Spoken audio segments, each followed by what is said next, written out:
Bonjour à toutes et à tous et bienvenue dans Ça se passe chez vous. Au programme cette semaine, nous commencerons l'émission avec un sujet sur le tangram présenté par Mathilde, suivi d'un reportage sur le carnaval réalisé par Clément et Mathilde.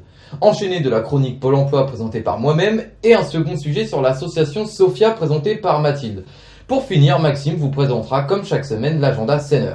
Mais pour commencer, retrouvons Mathilde pour son sujet sur le tangram.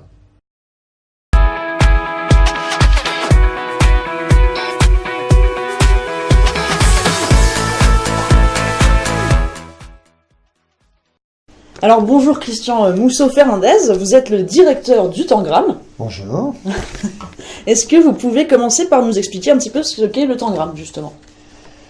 Alors le tangram, c'est un établissement public qui a un label national qui s'appelle de scène nationale et qui a pour objet de proposer aux habitants des spectacles, du spectacle vivant, des concerts de musique actuelle, mais aussi pour une autre tranche de population qui est plutôt une clientèle économique, c'est les entreprises, des activités à caractère économique, du type des réunions, des congrès, des salons, etc., notamment dans le cadran à Évreux.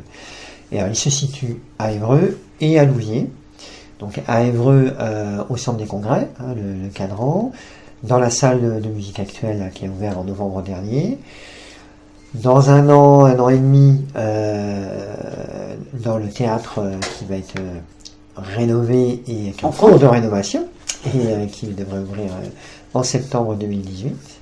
Et puis, bien sûr, le théâtre du Grand Forum à Louviers. D'accord. Voilà. Et depuis quand il existe exactement le tangram? Alors, le tangram existe depuis... alors, officiellement, depuis mars, même depuis janvier 2016. D'accord. Mais on va dire que toutes les équipes ont intégré le tangram en juillet 2017. On peut dire que la première saison du tangram a démarré en septembre dernier. D'accord. D'où est venue l'idée de créer ça? Pourquoi d'où venait le besoin de créer le tangram? Alors, je crois qu'il y avait plusieurs facteurs. Il y avait d'abord, je pense, la volonté de trouver un mode de gestion qui puisse être commun aux activités préexistantes sur la ville.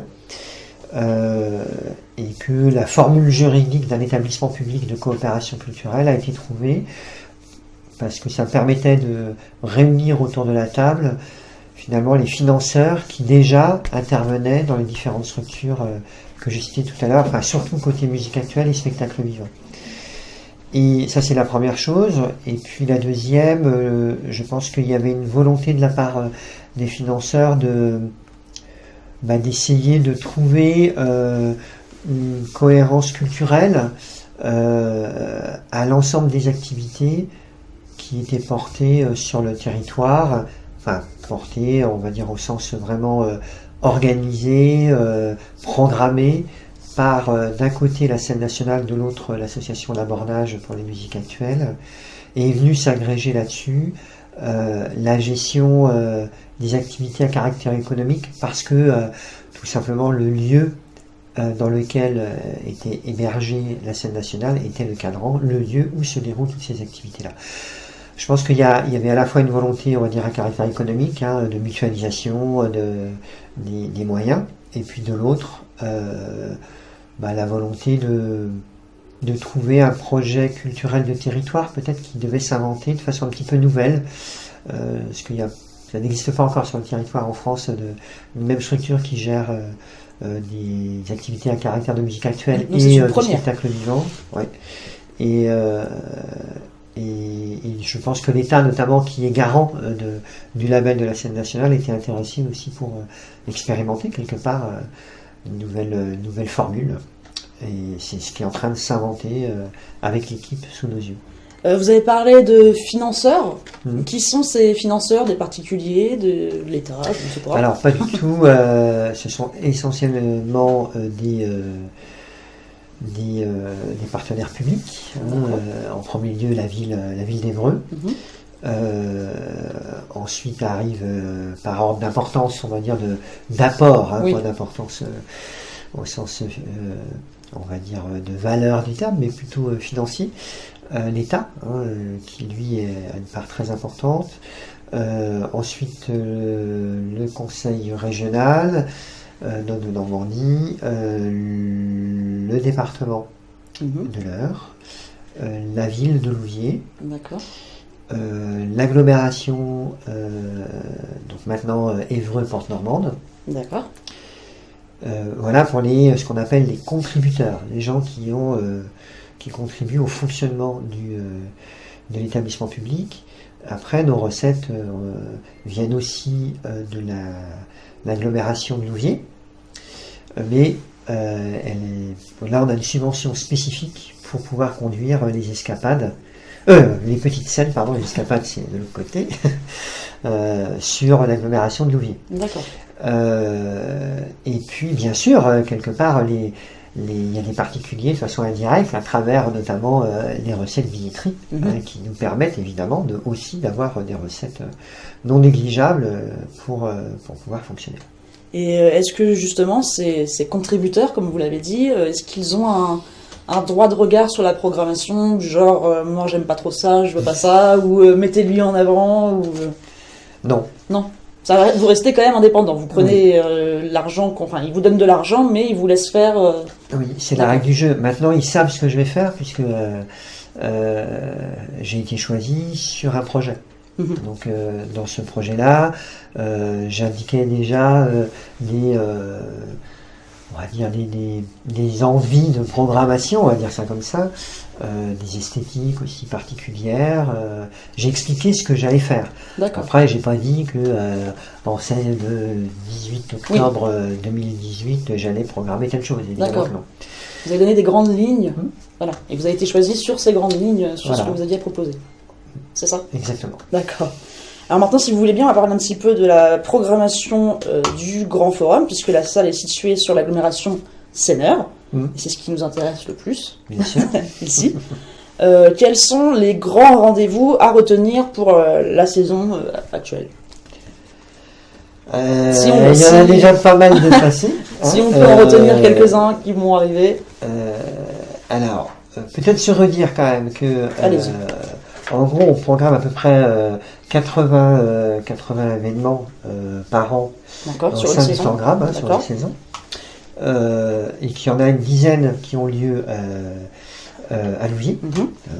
Je mets à part les petites scènes qui, elles, sont des projets à part. D'accord. Alors, dans ces événements-là, dans ces dizaines d'événements-là, il y a à la fois du jeune public, 2 spectacles jeune public en général, 2 spectacles à la fois jeune public et ados. Et puis 6 spectacles, on va dire adultes, mais bon, mais aussi familial parfois, où là on va retrouver du théâtre, de la danse et du cirque. Je pense qu'on a eu un événement passé qui était avec Josiane Balasco. J'allais vous en parler en janvier dernier, de mémoire, une femme. La femme rompue. La femme rompue.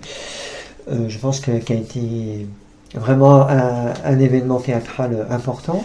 Voilà, donc tout ça pour rappel, Parfait, voilà, mais c'est évidemment dans le programme du Tangram qui regroupe toutes les manifestations que nous proposons à la saison, dans lequel il y a évidemment les spectacles qui ont lieu à Louviers. Donc vous avez dit que vous travailliez, donc vous vous occupez, si on peut dire ça comme ça, du Grand Forum, du Cadran d'Évreux, de la SMAC d'Évreux, du Théâtre d'Évreux. Je sais pas, je pense que vous le savez, à Val-de-Reuil, il y a aussi le théâtre de l'Arsenal.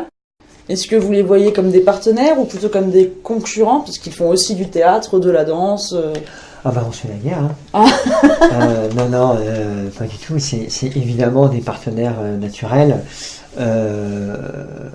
d'autant que je pense qu'ils sont dans des esthétiques artistiques qui nous correspondent, donc et heureusement qu'on se parle, qu'on échange ensemble. On a même depuis quelques années un spectacle qu'on co-accueille. Cette année c'était Robin Orline, donc c'était la semaine dernière, qui est donc un spectacle qu'on a co-accueilli, c'est-à-dire que nous on est partie prenante Le spectacle a lieu à Val-de-Reuil, mais on a des spectateurs d'Évreux et de Louviers d'ailleurs qui vont à Val-de-Reuil. Nous, ça fait partie de notre programmation. Ils peuvent l'intégrer dans leur abonnement. Et d'ailleurs, une de nos missions à nous, j'en profite, j'en rebondis un petit peu là-dessus, parce que c'est extrêmement important. On a une mission certes sur Évreux et sur Louviers, comme on l'a indiqué tout à l'heure. C'est des financeurs, puis historiquement les lieux sont là, mais on a aussi une mission à l'échelle du département, et en particulier en milieu rural, on va en parler tout à l'heure, mais aussi voilà, à collaborer avec d'autres. Aujourd'hui, un établissement culturel ne peut plus être tout seul à faire les choses tout seul. Enfin, ça n'a pas de sens. Et on se doit de coopérer ensemble pour créer des dynamiques sur le territoire qui vont favoriser la mobilité des habitants. Alors certes, à certains moments, on va favoriser une mobilité pour aller à Louviers, à d'autres moments pour aller à Val-de-Reuil, à d'autres moments pour aller à Évreux, et de cette manière-là qu'on a tout à gagner à ce que cette mobilité-là se mette en œuvre. D'accord. Même si on va à contre-courant d'un espèce de repli général et sociétal qu'on vit tous les jours, mais je pense que nous, on se doit absolument de garder cette mobilité-là. Donc vous n'êtes pas du tout dans une logique de concurrence, à savoir est-ce que je vais avoir le meilleur artiste, l'artiste le plus important et lui piquer ou... On s'en parle. D'accord. Ça arrive qu'on fasse les mêmes choix. On s'en parle et on se dit non, du coup je le fais pas, toi tu le fais. Enfin, d'accord. Je pense qu'il y a suffisamment de propositions artistiques en France et en Europe, mais surtout en France. On programme essentiellement du spectacle français, mais pour que on arrive à s'entendre et à se dire, mais les habitants je pense, méritent que on s'entende et que quelque part ils aient une offre encore plus diversifiée parce que les spectacles ne sont pas les mêmes d'un lieu à un autre. D'accord. Quels sont vos projets futurs pour le Tangram en général et aussi pour l'agglomération Seine, enfin au sein de l'agglomération Seine-Nord en passant par Louviers par exemple? Moi je suis très attaché à ce qu'on ne fasse pas que de la diffusion. C'est-à-dire pas que proposer des spectacles qui viennent tel jour et qui repartent le lendemain et c'est fini. Et avec toute l'équipe du Tangram, on s'applique, ça existait déjà, mais on s'applique, y compris pour la saison prochaine, à vraiment développer une stratégie de territoire, c'est-à-dire d'identifier un certain nombre de territoires où on va peut-être prioritairement mettre en place des actions culturelles qui vont être soit des actions de pure relation publique, c'est-à-dire d'une information un peu plus poussée sur tel ou tel spectacle, parce qu'il est en proximité de l'habitation ou autre, mais aussi ce qu'on appelle des actions de médiation culturelle, c'est-à-dire des opérations où on va inviter les habitants à venir comprendre qui on est, ce qu'on fait, et peut-être créer une forme de confiance avec eux pour qu'ils puissent venir au théâtre. Mais tout ça se fait en liaison avec l'équipe du Tangram qui est très mobilisée sur ces questions-là et qui va faire le lien petit à petit pour inviter les personnes qui participent à ce type de dynamique à venir au théâtre, à la danse, au cirque, et de dire aux gens que bien évidemment tout le monde n'a pas les mêmes goûts, tout le monde n'a pas les mêmes affinités, mais que dans tout ce qu'il y a dans ce document-là, il y a forcément quelque chose. Au moins un événement qui peut plaire. D'accord. Dans une période où les collectivités territoriales, donc on a parlé tout à l'heure, le département, la région, tout ça, ont tendance un peu à se désengager financièrement, vous n'avez pas peur un peu d'avoir du mal à vivre ou survivre les années futures? J'ai jamais eu peur, ça c'est la première chose. J'ai toujours considéré que quand on était dans les métiers de la culture, on était dans une forme d'engagement sur